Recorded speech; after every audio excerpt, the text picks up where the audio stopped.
welcome back to science class. In the previous session we are discussing about microorganisms. What is microorganisms? That is we can't see our naked eyes or unaided eyes. That is called as microorganisms.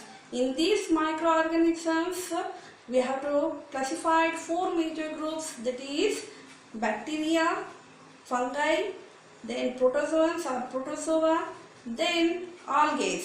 These are the four major groups of microorganisms. And also we learned in the previous session about virus. Viruses also we called it as microorganisms, but these are very microscopic. What is that microscopic means? These are very tiny, and we have to see means that viruses we have to use the microscope. Okay, then these are differ from other microorganisms. Differ from other microorganisms means that is bacteria, algae, fungi, so like this. Okay, then another characteristics of viruses, these are out of the body, out of the host body. These are non-living. When it is enters to the host body, these are living. That's why these are called as living and non-living entities. ಸತ್ತ ಅಥವಾ ಜೀವಂತ ಕಣಗಳು ಅಂತ ಕರಿತೀವಿ. Okay, ಯಾವಾಗ host body ಒಳಗೆ ಅವು enter ಆದಾಗ ಅದ್ರ ಮೆಷಿನರಿ ವರ್ಕ್ ಸ್ಟಾರ್ಟ್ ಮಾಡುತ್ತೆ, ರೀಪ್ರೊಡಕ್ಷನ್ ಸ್ಟಾರ್ಟ್ ಮಾಡುತ್ತೆ. And also we learned in the previous session some of the diseases are caused by the viruses. That is a common and serious diseases. Common diseases are like common cold, cough, and influenza, that means flu. Then serious diseases like that is a chickenpox and polio. These are some diseases are caused by viruses. Okay, then in this session, in this video, we are going to learn some of the diseases are caused by protozoans and bacteria. Okay guys, so some of the diseases that is caused by protozoans, that is, what is that? Protozoans, that is a dysentery and malaria. Dysentery and malaria are caused by protozoans or protozoa ಅಂತ ಕರಿತೀವಿ. Okay, so ಯಾವುದ್ಯಾವುದು disease ಕಾಸ್ ಆಗುತ್ತೆ ಪ್ರೋಟೋಜೋನ್ಸ್ ಇಂದ? Malaria and dysentery. So sometime ನೀವು ಬೇಡವಾಗಿರೋ food ಎಲ್ಲ outside ತಿಂದು ಬಂದಾಗ ನಿಮಗೆ stomach pain ಆಗುತ್ತಲ್ವಾ, so ಅವಾಗ ಅಲ್ಲಿ ಏನಾಗಿರುತ್ತೆ, ಸೊ ಪೊಲ್ಯೂಟೆಡ್ ವಾಟರಿಂದ ಇನ್ಫೆಕ್ಷನ್ ಆಗಿರುತ್ತೆ. ಆ ಪೊಲ್ಯೂಟೆಡ್ ವಾಟರಿಂದ ಸಮ ಪ್ರೋಟೋಜೋನ್ಸು ಬಾಡಿ ಒಳಗೆ ಹೋಗಿ ಅದೇನು ಮಾಡುತ್ತೆ, ಇನ್ಫೆಕ್ಷನ್ ಕಾಸ್ ಮಾಡುತ್ತೆ. Okay, so like these the malaria and dysentery are caused by protozoans. Okay, another one is some of the diseases are caused by bacteria also. So that is tuberculosis, we call it as TB anta kariತೀವಿ. What is that? In short form TB. And another one is that is typhoid and TB, that is a tuberculosis anta kariತೀವಿ. These diseases are caused by bacteria. So salmonella typhi ಅನ್ನೋ ಬ್ಯಾಕ್ಟೀರಿಯಾದಿಂದ ಏನಾಗತ್ತಲ್ಲಿ typhoid ಕಾಸ್ ಆಗುತ್ತೆ. So typhoid ಬಂದಾಗ ಏನಾಗತ್ತಲ್ಲಿ ಸಿಕ್ಕಾಪಟ್ಟೆ fever ಅಲ್ವಾ, ತುಂಬಾ ನಿಮಗೆ tired ಆಗ್ತಾ ಇರುತ್ತೆ, ಸುಸ್ತಾಗ್ತಾ ಇರುತ್ತೆ ಅಲ್ವಾ. So that diseases are caused by bacteria. Salmonella typhi ಅನ್ನೋ ಬ್ಯಾಕ್ಟೀರಿಯಾದಿಂದ ಅದೇನಾಗುತ್ತೆ, ಕಾಸ್ ಆಗುತ್ತೆ. So these are some diseases are caused by micro organisms. Okay guys, so ಹಾಗಾದರೆ ಎಕ್ಸಾಂಪಲ್ ನಿಮಗೆ ನೆಕ್ಸ್ಟ್ ಅದೇ ಒಂದು ಸಪ್ರೇಟ್ ವಿಡಿಯೋ ಮಾಡಿ ಬಿಡ್ತೀನಿ. ಟೆಕ್ಸ್ಟ್ ಬುಕ್ ತೋರಿಸ್ಬಿಟ್ಟು ಸುಮಾರು ಡಯಾಗ್ರಾಮ್ಸ್ ಇದೆ ನಿಮ್ಮ ಟೆಕ್ಸ್ಟ್ ಬುಕ್ಕಲ್ಲಿ. ಸೊ ಆಲ್ಗೇಸ್ ಇದೆ, ಫಂಗೈ ಇದೆ, ಈಸ್ಟ್ ಇದೆ, ಬ್ಯಾಕ್ಟೀರಿಯಾಸ್ ಇದೆ. ಓಕೆ, ಡ್ರಾ ಮಾಡಬೇಕಾಗುತ್ತೆ, ಆಮೇಲೆ ಹೇಳ್ತೀನಿ ನಿಮಗೆ.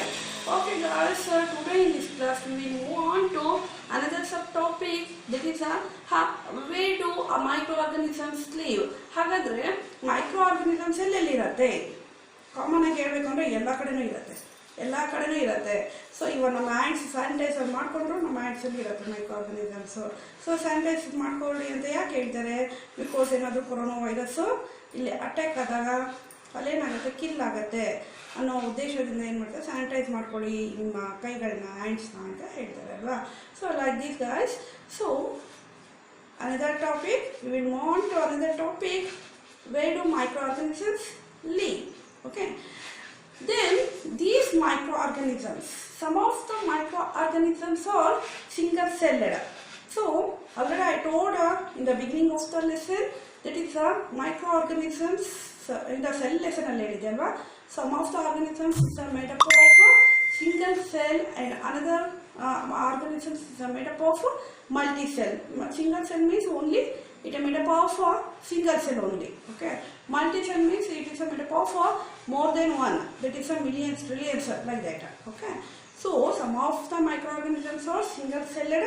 That is bacteria and some of the algae, and also these are multi-cell. So multi-cellular irutte some of the algae matte protozoans multi-cellular irutte.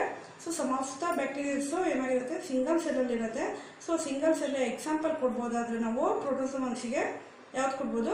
Amoeba ಕೊಡಬಹುದು. Amoeba is a best example for single celled living organisms, microorganisms. Okay. So some of the microorganisms are single celled and also multi-cell. Okay. So multi-cell are microorganisms, algae, some of the protozoans. Okay. Single cell, some of the bacteria. Okay. So like this we have to classify. So then, so coming to main topic, so where do microorganisms live? So adare elli vasa madutte?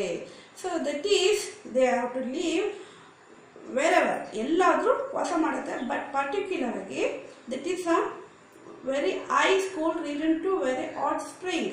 So ತಣ್ಣನೆಯ ಒಂದು ಪ್ರದೇಶದಲ್ಲೂ ಇರುತ್ತೆ ಮತ್ತು hot ಆಗಿರುವಂಥ ಒಂದು ಪ್ರದೇಶದಲ್ಲೂ ಇರುತ್ತೆ.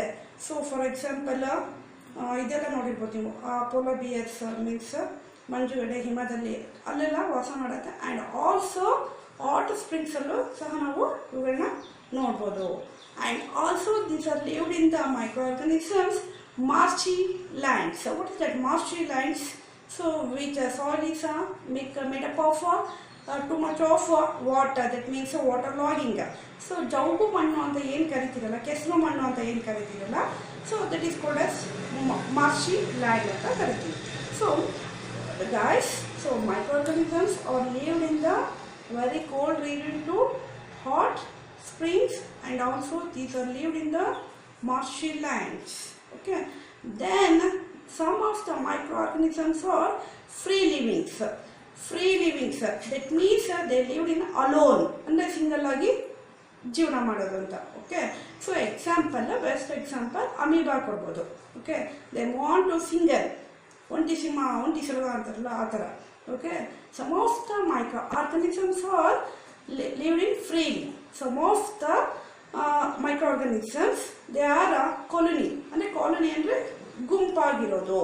So that is so that means algaes, fungi ಇವೆಲ್ಲ ಕಾಲೋನಿ ಫಾರ್ಮಲ್ಲಿ ಇರುತ್ತೆ.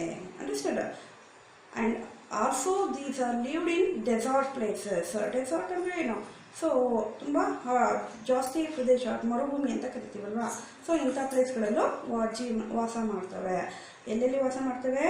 So very cold region and also hot springs, and also lived in desert places, and also lived in marshy area, marshy lands. ಎಲ್ಲೆಲ್ಲಿ ಇನ್ನೊಂದ್ಸಲ ಹೇಳ್ತೀನಿ ಕೇಳಿ. That is desert, cold region, very cold region means ಹಿಮ ಇರುತ್ತಲ್ಲ ಆ ಥರ ಪ್ರದೇಶಗಳಲ್ಲಿ, and hot regions, hot springs, and also they are lived in marshy lands, ಜೌಗು ಪ್ರದೇಶಗಳಲ್ಲಿ ವಾಸ ಮಾಡ್ತವೆ. Some of the microorganisms they are freely living and some of the colony form. Freely living example amoeba. What is that freely living? That which organisms, which microorganisms lived in alone, that is called as what is that guys? Freely living. ಅಂದ್ರೆ free ಆಗಿರೋದು, ಸ್ವತಂತ್ರವಾಗಿರೋದು ಅಂತ. Okay. ಸ್ವತಂತ್ರವಾಗಿದ್ದೀರಿ ಅಲ್ವಾ? ಪಾಠ ಕೇಳ್ತಿರೋ ಬಿಡ್ತಿರೋ ಅಂತ ನಮಗೊಂಚೂರು ಗೊತ್ತಾಗಲ್ಲ, ಆದರೂ ಸ್ವತಂತ್ರವಾಗಿದ್ದೀರಲ್ವಾ. So 7:30 ಅಷ್ಟೊತ್ತಿಗೆ mobile ಇಟ್ಕೊಂಡು ವಿಡಿಯೋ ನೋಡಿಬಿಟ್ರೆ ಆಯಿತು. ಹೇಳಿದ್ದು ಆನ್ಸರಿಗೆ ಒಂದು 10 to 15 ಮೆಂಬರ್ಸ್ ಆನ್ಸರ್ ಮಾಡಿದ್ರೆ ಮುಗೀತು. ಇನ್ನು ಉಳಿದವರೆಲ್ಲ ಎಷ್ಟು ಫ್ರೀ ಆಗಿದ್ದೀರಾ ನೀವೇ ನೋಡ್ಕೊಳ್ಳಿ. Okay. Next, some of the microorganisms are they are colonial form. ಅಂದರೆ ಕಾಲೋನಿ, ಗುಂಪಲ್ಲಿ ಗೋವಿಂದ ಅಂತಾರಲ್ಲ, ಸೊ ಗ್ರೂಪಲ್ಲಿ ಇರುತ್ತೆ ಅಂತ. Okay. Colony. Okay. Some of the are freely living and remaining some of the microorganisms are colonial form. Okay guys, these this is about so some of